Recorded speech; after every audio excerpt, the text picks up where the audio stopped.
What if the quiet old man living next door wasn't just lonely, but hiding something? Something horrifying, something that's been buried, literally, right under everyone's noses. Would you still wave at him every morning? Would you still ignore the chill you feel when his eyes follow you from behind the curtains? It was September 3rd, the kind of day where the sun shines but the air already hints at fall. Avery sat in the front seat of her packed car, watching the real estate agent lock up the place she just bought. A quiet street, clean sidewalks, birds chirping. It felt like exactly the kind of new start she needed. After her mom died last year and things with her fiancé fell apart, all Avery wanted was peace.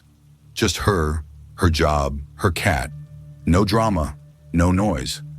The house was older, sure, but it had charm, and more importantly, it felt safe. Her first week passed quietly. She unpacked boxes, set up her little office, baked banana bread because she was feeling oddly domestic.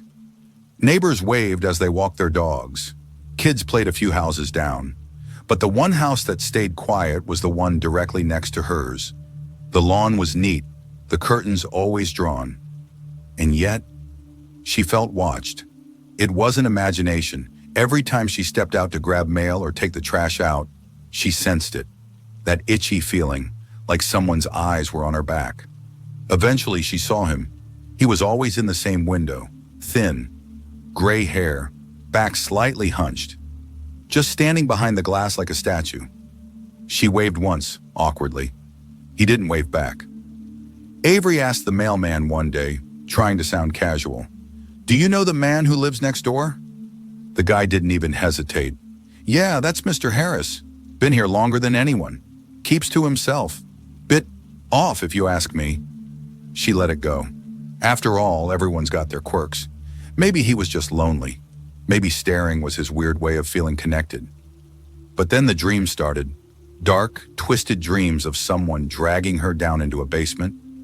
Cold hands gripping her ankles, whispering her name. She'd wake up gasping, heart racing. The image of his window burned into her mind. And always, without fail, that same figure would be there the next morning. Not moving, not blinking, just watching. A week later, she met Carla and Nick, a couple who lived 2 doors down. They were nice, friendly, the type who brought over cookies. Over coffee, the conversation turned to neighbors. "So, has he started watching you yet?" Carla asked, half joking, half serious. Avery blinked. "Mr. Harris?" Nick nodded grimly. "Yeah, don't take it personally. He's always watching someone." Carla leaned in. "You ever hear about those disappearances? Years back, 2 teens, then a woman, then another guy, some handyman. All lived on the street." "And?" Avery asked. "And they all had one thing in common," Nick said. "They were last seen near his house." Avery laughed it off. "Sort of." "Come on, you're saying my neighbor's a serial killer?" They didn't laugh. "We're saying, be careful," Carla said. That night, Avery couldn't sleep. The words wouldn't leave her. Be careful. She found herself scrolling through old news articles. There were reports. A missing teenager in '98, a woman in 2003, a man in 2011, all from this neighborhood, all unsolved. No bodies found, no leads. Mr. Harris's name never came up, but something about it felt wrong. Too clean. 2 nights later, she heard it, thuds. Low muffled noises through the wall she shared with his house. Then dragging sounds, like something heavy being pulled across concrete. She froze, hand halfway to her bedroom door.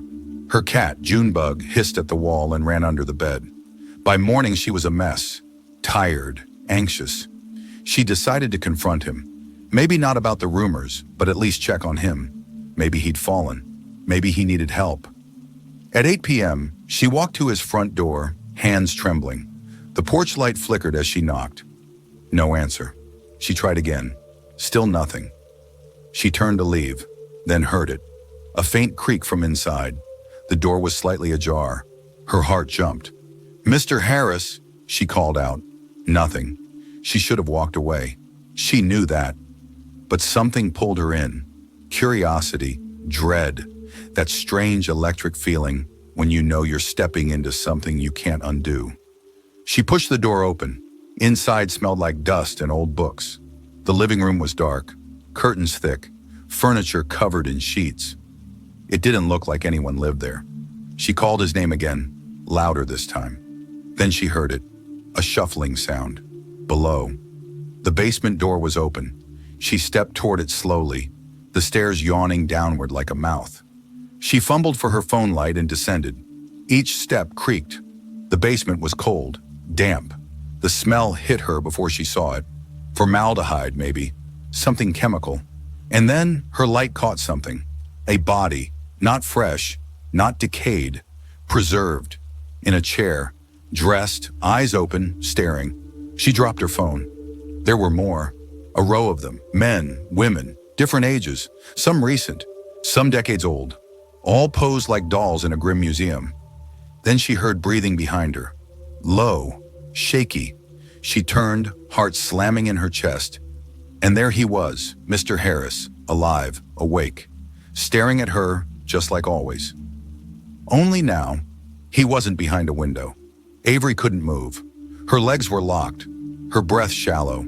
The light from her fallen phone rolled across the floor, flickering just enough to illuminate Mr. Harris's face. His eyes weren't wild or crazed or even angry. They were empty, hollow, like whatever had once lived behind them had long since rotted away. "You shouldn't be here," he said, voice rasping like dry leaves. "They weren't supposed to be seen." She took a step back. Her heel hit something soft, unsteady. She looked down and choked on a gasp. A shoe, still on a foot, still attached to someone, fresh. A man maybe in his 20s. His mouth was stitched shut, his eyes wide open in frozen terror. She ran, or tried. Mr. Harris moved faster than she thought he could. He grabbed her wrist, frail fingers like wire cutting into her skin. She screamed, twisted, kicked. Something cracked. He grunted and let go. She stumbled, scrambled for the stairs, heart about to explode. Upper, don't look back. Just get out." She slammed the basement door shut and bolted it. No time to think, no time to process. Just run. She flew out the front door and didn't stop until she was back in her house. Locking every window, every door, dialing 911 with shaking hands. But the cops didn't believe her. They came, sure, walked through the house, checked the basement, nothing. No bodies, no smell, no furniture out of place, nothing. They looked at her like she was unstable. "You sure you didn't dream this?" one officer asked. "You mentioned nightmares earlier, sometimes stress and sleep deprivation." "I didn't imagine it," she snapped, eyes wild. "They were there. He was there. I saw them." They filed a report. That was it. She didn't sleep that night. Every sound made her jump. Every shadow felt like it was watching her. When morning came, she packed a bag and went to stay in a hotel across town. She couldn't be in that house another minute, but she couldn't let it go either. The next day she came back, just to check, just to see. Mr. Harris was in his window again, just standing, watching, like nothing happened. She tried the police again. This time she brought backup, Carla and Nick, told them everything.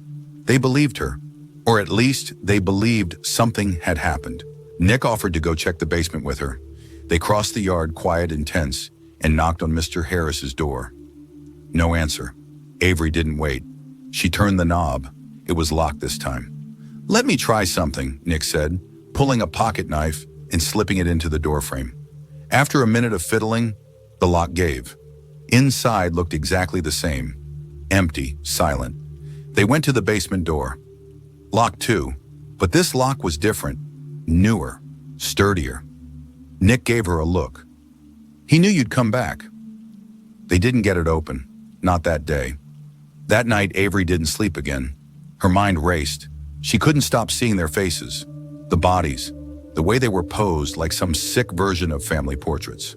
Then just after 2 a.m., her phone buzzed. A text, no number, just the message. "You're next." She dropped the phone. Panic spread like fire in her chest. She ran to the window. His light was on. He was standing outside now, on his lawn, just staring, not moving, just waiting. She called the cops again. They showed up 20 minutes later. Of course he was back inside by then. Of course he denied everything. He said she was harassing him, that he was just an old man trying to live in peace. They warned her to stay away. Avery knew what she saw, and she knew one thing. He wasn't going to stop. He'd been doing this for decades, hiding in plain sight, making people disappear and erasing every trace.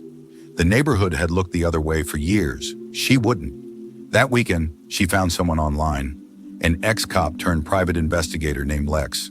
She told him everything, showed him old news clippings, her phone logs, photos of bruises on her wrist. He didn't laugh, didn't doubt.